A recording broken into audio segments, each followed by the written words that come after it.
গরম তেলের মধ্যে এভাবে পাউরুটি এবং তার সাথে চিকেন ভেজে নিয়ে এত মজার একটা রেসিপি তৈরি হয় যেটা কিনা অনেকেই জানে না। আমি এই রেসিপিটা প্রথমবার বাসায় ট্রাই করে অনেক ভালো রেজাল্ট পেয়েছি।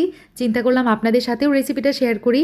এই পদ্ধতি ফলো করে আজকের এই রেসিপিটা যদি বানিয়ে নেন, টেস্ট তো আসবে 100%। পাশাপাশি বাসার ছোট বাচ্চারা যারা আছে তারা এই রেসিপির জন্য একবারে ফিদা হয়ে যাবে। সব সময়ের মতো সহজ করে রেসিপিটা শেয়ার করব, কারণ হৃদয় ফেরদৌস খান চ্যানেল মানে সহজ রেসিপি। প্রথমেই আমার লাগছে এখানে 1.5 কাপ পরিমাণ চিকেন, হাড় হাড্ডি ছাড়া, ঠিক আছে, সলিড পিস। ছোট ছোট পিসেস করে কেটে নিয়েছি আর পানিটা ঝরতে মানে ধুয়ে পানিটা ঝরার জন্য এখানে একটা সাইডে রেখে দিয়েছি। আর এইদিকে গরম তেলে আমি দিয়ে দিলাম 3 পিস পাউরুটি, সাথে পানি ঝরিয়ে রাখা চিকেনের পিসগুলা। চিকেন এবং পাউরুটি আমি তেলের মধ্যে কিছু সময় ভেজে নিয়েছি, আর একটু পরেই খেয়াল করবেন পাউরুটিতে খুব সুন্দর গোল্ডেন কালার চলে আসছে। তো এই পর্যায়ে আমি যেটা করব, পাউরুটিগুলো তেল থেকে উঠিয়ে আমি একটা সাইডে রেখে দিচ্ছি। আর পাউরুটিগুলো ব্রাউন কালার হয়ে গেছে, কত সুন্দর দেখতেই পাচ্ছেন। আর এই পর্যায়ে আমি তেল থেকে চিকেনগুলো উঠে নিয়েছি। চিকেন কিন্তু বেশি সময় ভাজা যাবে না, পাউরুটি তেল থেকে উঠিয়ে নেওয়ার একটু পরেই আমি চিকেনটা উঠিয়ে নিয়েছি।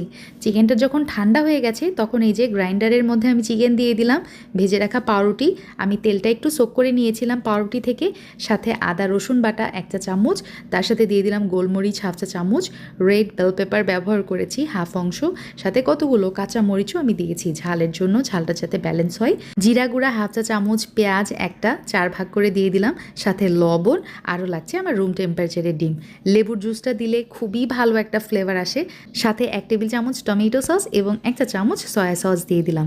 ধনিয়া পাতাও কতগুলো ব্যবহার করেছি। এখন সব কিছু খুব ভালো মতো এটা একদম গ্রাইন্ড করে নিতে হবে। আপনি চাইলে এটা ব্লেন্ডার জারেও করে নিতে পারেন। আর এই গ্রাইন্ডার জারটা কিন্তু তেমন ভালো না, আমি ভাবছি এটা চেঞ্জ করব। এটা ব্লেডের ধারটাও তেমন ভালো না, আবার কয়েকদিন পরপরই নষ্ট হয়ে যায়। তো আমি ইউজ করছি দেখে আপনারা যেন আবার বাসায় এটা কিনতে যেন না, মানে আমার মতো ধরা খাওয়ার দরকার নাই। আর আপনাদের জানা মতে ভালো কোনো চপার অথবা গ্রাইন্ডার মেশিন ব্র্যান্ড জানা থাকলে আমাকে কমেন্ট করে অবশ্যই জানাবেন। আচ্ছা, এখন আমি এই মিশ্রণ থেকে ছোট ছোট নাগেটের শেপ দিয়ে নিচ্ছি। আমি আমার মন মতো শেপ করেছি আর কি, আপনারা চাইলে আপনাদের মন মতো শেপ করে নিতে পারেন, ঠিক আছে। তো এভাবে আপনারা সরাসরি তেলে ভেজে নিতে পারেন, অথবা আমি যেটা করি আপনাদের সঙ্গে শেয়ার করছি। আমি কিন্তু ডিপ ফ্রিজে রেখেছিলাম প্রায় 8 থেকে 10 ঘন্টার মতো, দেখতে পাচ্ছেন সুন্দর মতো সব কিছু ফ্রোজেন হয়ে গেছে। এখন একটা জিপলক ব্যাগে আমি এটা সংরক্ষণ করে রাখি, ইনশাল্লাহ 3 মাসের মতো ভালো থাকে। আর বাচ্চারা এটা কি পরিমাণ পছন্দ করে আপনারা সবাই জানেন। তো কিছু অংশ আমি ফ্রোজেন করেছি, আর কয়েকটা আপনাদেরকে ভেজে দেখাবো। আজকে তো সব ভাজবো না, এতগুলো লাগবে না আমার। তো যাই হোক, এখন আমি একটা ময়দার ব্যাটার বানিয়ে নিব। তো এই জন্য যেটা করেছি, ময়দার মধ্যে সামান্য পানি আর লবণ দিয়ে এরকম পাতলা কনসিস্টেন্সির একটা ব্যাটার হয়েছে। এই ব্যাটারটার মধ্যেই আমি আসলে এই যে নাগেটটা ডিপ করে নিব।